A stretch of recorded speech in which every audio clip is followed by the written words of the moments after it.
Ini adalah 6 tips dalam mengatur waktu yang sudah aku cobain dan ngebantu aku dalam pekerjaan sehari-hari.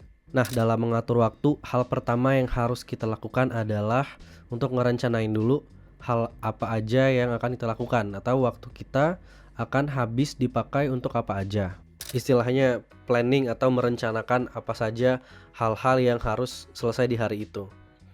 Yang paling umum dan paling obvious yang pasti masuk dalam konten-konten kayak gini adalah dengan membuat to-do list dulu.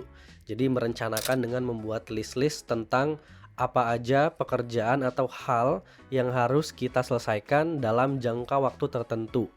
Misalnya satu hari, biasanya yang sering dibikin dalam satu hari gitu ya. Jadi kita buatlah beberapa 5, 6, 7 hal yang harus kita selesaikan di hari itu.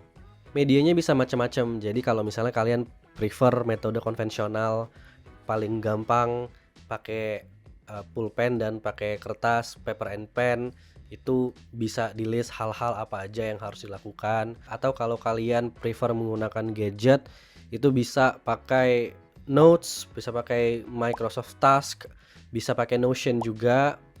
Dan tipsnya adalah untuk nge-breakdown suatu list menjadi hal-hal kecil yang sifatnya actionable atau yang bisa langsung dilakukan. Karena biar clear, gampang mulai dari mana. Sebenarnya tujuannya adalah untuk bisa kita track dalam satu hari apa aja yang harus kita lakukan dan apa aja yang sudah kita selesaikan. Nah, biasanya kalau misalnya udah selesai satu task itu dicoret, dan ketika ngecoret itu satisfying.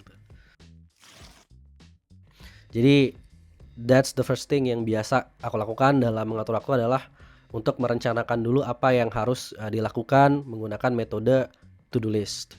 Gimana caranya untuk membuat sebuah to-do list yang achievable tapi juga impactful dalam satu hari? Ada metode yang namanya 1, 2, 3 rules atau 1, 2, 3 rules, di mana dalam membuat to-do list kita cukup buat 6 list. Yang pertama adalah hal yang paling important, yang big, yang gede gitu ya, yang paling penting bagi kita. Kemudian 2 list yang medium sized atau yang secara prioritas ya so-so, penting lumayan tapi nggak harus urgent juga gitu ya. 2 medium task, kemudian ada 3 smaller task yang sifatnya kecil, yang cepat dilakukan, yang gampang dilakukan, nggak terlalu lama makan waktu, jadi kita cepat selesainya. Nah, 6 list ini atau 1, 2, 3 rules ini yang salah satu tips yang bisa kita gunakan untuk membuat sebuah to-do list yang achievable tapi juga impactful dalam satu hari. Setelah bikin to-do list, cakep banget pakai 1, 2, 3 rules, kemudian udah ready, tapi ujung-ujungnya nggak ke execute atau nggak kejadian tuh. Entah karena ke distract, karena main HP, karena fokus ngerjain satu hal jadi lupa ngerjain hal-hal yang lainnya. Salah satu faktornya adalah karena kita underestimate waktu yang dibutuhkan dalam mengerjakan suatu hal. Jadi kelamaan. Salah satu metode yang bisa digunakan adalah dengan menggunakan time blocking, di mana kita ngeblok waktu-waktu yang dibutuhkan untuk setiap tasknya dalam satu hari. Jadi lebih clear lagi. Udah ada listnya, kemudian udah ada waktu yang dibutuhkan dalam setiap listnya. Kemudian kita blok waktu kita di kalender atau di jam-jam yang menurut kita harus dikerjakan pada waktu itu atau yang dibutuhkan pada waktu itu gitu. Aku sih biasa pakai Google Calendar, jadi lebih enak untuk mengorganize hal-hal yang sudah aku list, kemudian aku takar waktu yang dibutuhkan berapa, kemudian aku put dalam satu hari, yang ini dikerjakan pagi, yang ini dikerjakan siang, yang ini dikerjakan sore, yang ini dikerjakan malam. Jadi lebih clear lagi dan lebih trackable lagi untuk hal-hal yang harus dikerjakan di hari itu. Nah, udah bikin planning, udah tahu harus ngapain aja, udah tahu kapan ngerjainnya, waktu yang dibutuhkan, tapi pada akhirnya nggak kejadian atau nggak ke-execute. Familiar ya? Nah, jadi ada beberapa tips, beberapa hal yang bisa kita lakukan buat make sure kita benar-benar ngelakuin hal yang udah kita plan. Yang pertama adalah the 5 second rule. Seringkali kalau misalnya kita mau mulai mengerjakan sesuatu, hal yang paling susah banget pertama adalah untuk mulai.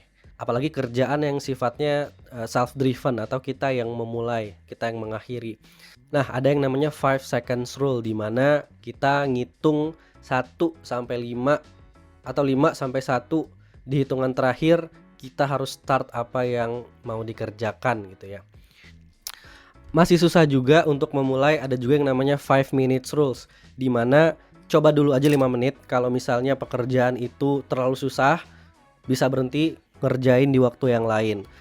Keseringannya kalau misalnya udah ngerjain 5 menit jadinya keterusan. Jadi 5 seconds rule digabung sama 5 minutes rule. Jadi setelah hitungan 5, 4, 3, 2, 1 mulai kerjain. Coba dulu 5 menit. Kalau misalnya masih males, masih susah, coba lain kali nanti. Kalau misalnya keterusan ya udah kerjain terus sampai selesai atau sampai capek. Nggak tahu kapan capeknya. Ada tips yang ketiga yaitu teknik Pomodoro. Jadi sebelum capek kita stop dulu, istirahat, terus kerjain lagi, stop, istirahat, kerjain lagi, stop, istirahat. Kerjainnya 25 menit, stopnya 5 menit, terus kerjain lagi 25 menit, stop lagi 5 menit sampai 4 kali. Di perhitungan yang keempat, stop 30 menit untuk istirahat. Mau main IG, mau nonton dan lain-lain bisa istirahat 30 menit, terus lanjut lagi 25 menit dan seterusnya dan seterusnya. Nah, jadi tips-tips di atas yang aku personally sampai sekarang masih gunakan dan masih ngebantu banget, dari mulai nge-planning apa yang harus dikerjakan, terus make sure itu dikerjakan, at least dimulai dan ada progresnya, pakai 5 minutes rules, pakai 5 seconds rules, pakai Pomodoro, at least benar-benar ada action yang dilakukan dalam mengerjakan pekerjaan yang sudah aku commit atau rencanakan sebelumnya. Tapi the big question adalah kenapa?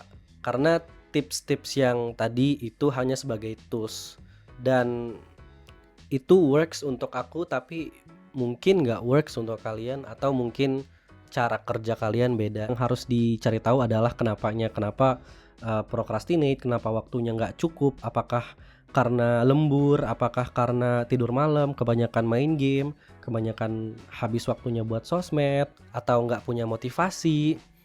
Otherwise it's just a bunch of tools yang tidak digunakan untuk alasan yang tepat. Tapi semoga it helps ya. Bye, see you in the next video.